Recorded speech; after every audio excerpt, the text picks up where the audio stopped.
धन्यवाद गर्छु जगतका महान मालिक तिनै लोकका सृष्टिकर्ता सर्वशक्तिमान पिता हजुरलाई अनगिन्ती धन्यवाद गर्छु। यीशु मसीहको नाउँमा यस्ता महान शक्तिशाली सर्वशक्तिमान पिता हजुरलाई अनगिन्ती धन्यवाद गर्छु। यीशु मसीहको नाउँमा परमेश्वरको योजना आजको यसै महिमाको सभा अध्यक्ष हाम्रो गीता म्याम हजुर, यसै शाखाको सम्पूर्ण लिडर, त्यसै गरी यसै वडाको वडा प्रमुख सर हजुर, सचाइ केन्द्र नेपालको प्रमुख हाम्रो सर हजुर लगायत विभिन्न स्थानबाट उपस्थित रहनुभएका सम्पूर्ण परमेश्वरले चुन्नुभएका परमेश्वरका आत्मिक सन्तानहरूमा म एकै मुष्टमा शिर झुकाएर नमस्कार गर्न चाहन्छु। धन्यवाद गर्छु पिता यीशु मसीहको नाउँमा। एकचोटि यस्तो महान अनि शक्तिशाली परमेश्वरको लागि जोरदार तालीले सम्मान गर्नुहोला। त धन्यवाद गर्छु पिता यीशु मसीहको नाउँमा। यो महान महिमा, यो यति उत्साहित जनहरू सुरुवातबाटै यति उत्साहित लाग्छ। यो सिन्धुलीमा टेकेपछि यस्ता अद्भुत अद्भुत चिन्ह चमत्कार परमेश्वरले गर्नुभएको छ। त्यसैमा पनि परमेश्वरको योजना हैन कि हजुरहरूबाट चाहिँ विश्वास कसरी गर्ने भनेर सिक्नु जस्तो लाग्छ मलाई। त्यो हजुरहरूको त्यो धैर्यता, त्यो चाहत, त्यो मन अनि यस्तो अद्भुत गवाईहरू देखेर म आफैले सिक्नुपर्ने छ जस्तो लाग्छ। त परमात्मा हजुरलाई अनगिन्ती धन्यवाद गर्छु। यीशु मसीहको नाउँमा परमेश्वरले आज यति राज्य, यति महिमा, यति उहाँको शक्तिशाली कामहरू बढाउनु भएको छ। अरू बढाउँदै लानु पिता हैन।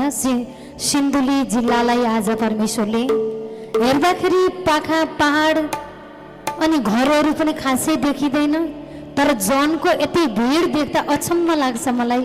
परमेश्वर कस्तो महिमा तपाईँको, कस्तो आशिष तपाईँको।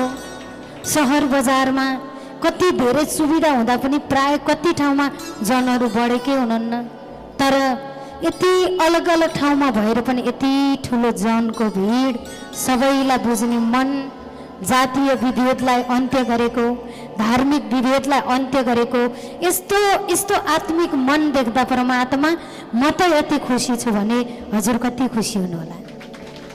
असाध्यै गर्व लाग्छ। परमेश्वरले आज सच्चाइको द्वारा नै जातीय विभेदलाई अन्त्य गर्नुभएको छ, धार्मिक विभेदलाई पनि अन्त्य गर्नुभएको छ। प्रत्यक्ष परमेश्वरले आफ्नो महिमाको काम देखाउनु भएको छ। सबैभित्र यो प्रेम, यो मेलमिलाप परमेश्वरले जगाउनु भएको छ। जब ईश्वरमा बढ्छौँ तब सबै समस्यालाई परमेश्वरले हटाइसक्नु भएको छ, भगाइसक्नु भएको छ।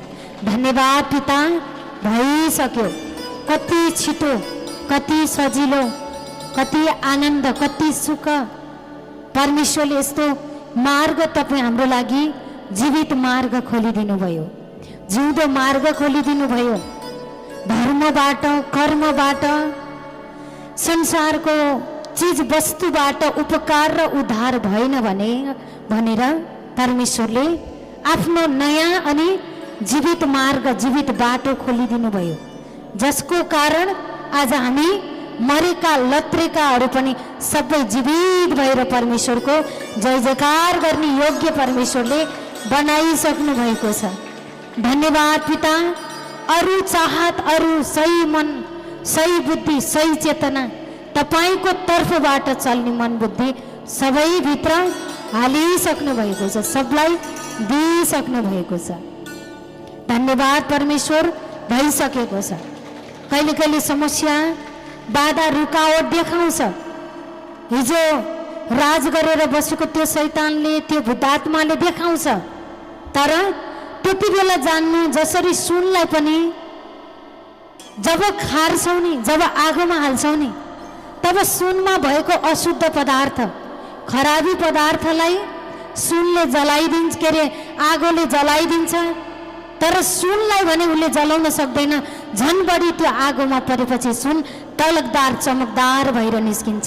त्यस्तै समस्या, बाधा, रुकावट आयो भने अरू चम्किलो, अरू साइड, अरू ईश्वरसँग नजिक भएर, अरू मन बलियो गरेर परमेश्वरमा बढ्नको लागि भएको हुन्छ। त्यसैले परमेश्वरले भन्नुभएको छ, नडराऊ मेरो सन्तान, म तिमीसँग छु। कसैले कमजोरी कुरा गरे नडराऊ, रोग समस्या आयो नडराऊ, ऋण लाग्यो नडराऊ, जीवनमा बाधा रुकावट आयो नडराऊ, किनभने म तिमीसँग छु। उति नै बेला हातों हात काम गरेर आँखादेखि काम प्रकट गर्ने तेरो परमेश्वर म तिमीसँगै छु, परमेश्वरले भन्नुभएको छ।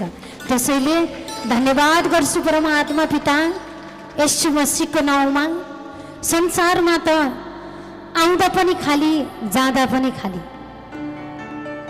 तर हामी चाहिँ आउँदा पनि सुन्दर जीवन लिएर आयौँ, जाँदा पनि परमेश्वरका पवित्र वचन लिएर जान्छौँ। संसारले चाहिँ आउँदा नि खाली आएको, जाँदा पनि खाली जाने हो, तर हामी आउँदा पनि यति सुन्दर अङ्ग, यति सुन्दर जीवन लिएर आयौँ, जाँदा पनि हामी सुन्दर परमेश्वरका पवित्र वचन लिएर जान्छौँ। अहिले यो खाएको वचन हामी यो संसारलाई छोडेर जाँदा पनि लिएर जान पाउँछौँ। संसारको धन सम्पत्ति यहीँ छोडेर जान्छौँ, तर यो अहिले खाएको वचनको सम्पत्ति हामी सधैँभरि लिएर जान्छौँ। त्यसैले परमेश्वरमा अरू बढ्नु, अरू उत्साहित हुनु, परमेश्वर हामीसँगै हुनुहुन्छ, एक सेकेन्ड पनि छोड्नुहुन्न। तपाईँहरूलाई थाहा छ विश्वास के हो। उहाँ आमालाई देखेर म यति उत्साहित भएँ। अघि बाबुले गवाई बताउनु भयो, त्यस्तो लत्रेको अवस्थाको आमा आज ईश्वरले जीवन दिनुभयो। उहाँलाई सोध्छु मैले विश्वास के हो। उहाँलाई थाहा छ, पक्का थाहा छ ईश्वर कस्तो हुनुहुन्छ भनेर। हामी उहाँलाई मात्रै नै, हामी सबलाई थाहा छ परमेश्वरको वचनको स्वाद कस्तो छ।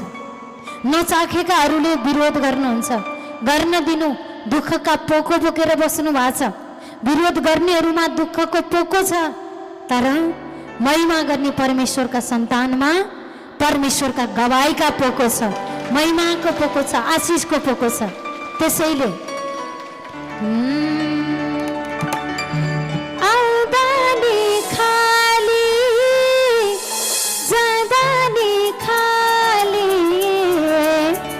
संसारको लागि छ हैन, आउँदा पनि खाली, जाँदा पनि खाली।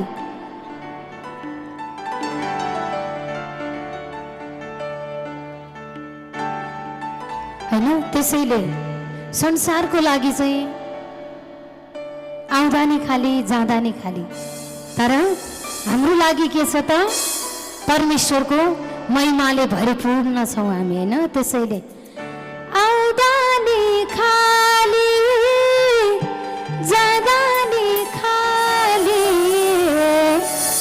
जगतकै माली दर्शन देऊ एक पाली, जगतकै माली दर्शन देऊ एक पाली, जगतकै माली दर्शन देऊ एक पाली।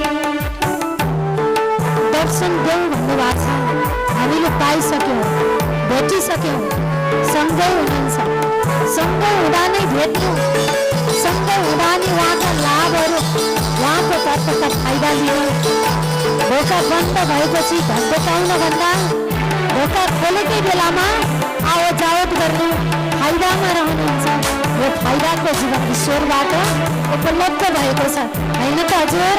त्यसैले ताली बजाउनु, उत्साहित हुनु।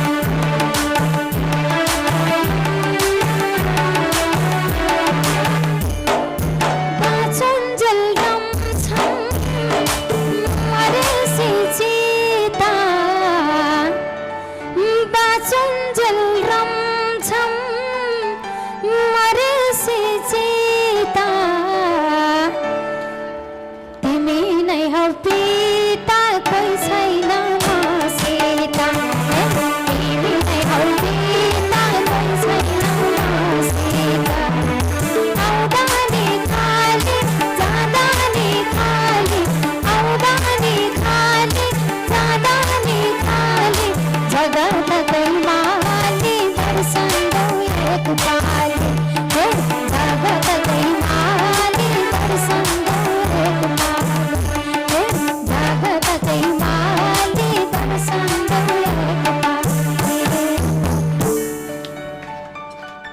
संसारको मानिसहरू दर्शन देऊ भन्दै बस्नु भएको छ, चिज वस्तुमा खोज्नु भएको छ। तर आज हामीले दर्शन पाइसकेका छौँ, खोजेको परमात्मालाई भेटिसकेका छौँ, पाइसकेका छौँ। जब परमेश्वर पायौँ तब परमेश्वर पाउनु नै सब कुरा पाउनु हो। परमेश्वरलाई भेट्नु नै सबै जीवनका सुख शान्ति आनन्द भेट्नु हो। त्यसैले परमेश्वरलाई खोज्नु, परमेश्वरमा मन बढाउनु, परमेश्वरको आत्मा भएर चल्नु, उहाँको वचनलाई आफ्नो हृदयमा राख्नु, धन्यवाद गर्नु, जे चाहिएको छ पाइसकेको बोल्नु, जो चाहिएको छैन तर पनि अगाडि छ त्यसको व्यवस्था गर्नु। वास्ता नगरेपछि त्यो आउन सक्दैन। जसरी हामी 2 दिनसम्म हामी हिरा म्यामको घरमा बसेको छौँ, त जब हिरा म्यामको घरमा बस्दा हिरा म्यामले वास्ता गर्नु भएन, एकदमै तिरस्कार गर्नुभयो, अपमान गर्नुभयो भने फेरि दुबारा आएर बसौँ र हामी बस्दैनौँ। त्यस्तै समस्यालाई व्यवस्था गर्नु, त्यसको अनादर गर्नु, जा भाग छोड भन्नु। जब व्यवस्था गर्नुहुन्छ तब त्यो फेरि आउनै सक्दैन। जब आयो तब झन् मन कमजोर गरेर उसकै पछि लागेर त्यस समस्यालाई नै आफ्नो सोचमा राखेर अनि समाधानको लागि संसारको तरिकालाई प्रयोग गर्नुभयो भने समस्या बनाइदिएको हुन्छ। तर त्यो आउँदा यो त केही होइन, जा भाग भनेपछि सबैद्वारा हजुरहरू प्रत्येकद्वारा परमेश्वरले त्यो शक्तिको शब्द दिनुभएको छ। जति बेला चाहिन्छ त्यति बेला दिनुहुन्छ पिताजीले। त्यसैले हट भनेपछि चट परमेश्वरले पारिसक्नु भएको छ। धन्यवाद गर्छु पिता यस मसीहको नाउँमा। समय अत्यन्तै कम छ, हाम्रो यात्रा पनि छ, लामो यात्रा। फेरि अर्को ठाउँमा पनि महिमा सकेर यात्रा तय गर्नुपर्ने छ। त्यसैले परमेश्वरको वचन 2 धारो तरबार भन्दा पनि बढी धारिलो हुन्छ। लिनेलाई पनि काम भयो, दिनेलाई पनि काम भयो, दुवै पक्षलाई काम। जताबाट आउँछ समस्या जा भनेपछि उतै ढलिसक्यो, यताबाट आयो हट भनेपछि हटिसक्यो। एक बाटो भएर आउँछ तर हजारौं बाटो भएर छट्ट र पट्ट गरेर मैले छुनै नपर्ने ठाउँमा छुएछु, मैले हात हाल्नै नहुने ठाउँमा हात हालेछु, आउनै नहुने ठाउँमा आएछु भनेर ती सबै शैतानका कामहरू यीशु मसीहको नाउँमा हटिसक्यो, भागिसक्यो। अरू नयाँ जीवन, अरू महिमा, अरू उद्धार, अरू सुधारको काम परमेश्वरले गरिसक्नु भयो भन्दै धन्यवाद गर्छु पिता यीशु मसीहको नाउँमा। आजको महिमालाई सञ्चालन गर्नुहुने हाम्रो हिमाल बाबुलाई पनि पिताको भरिपूर्ण आशिष र महिमा मिलिसक्यो। यहाँहरू सबैबाट बिदा हुने अनुमति माग्छु। धन्यवाद गर्छु पिता यीशु मसीहको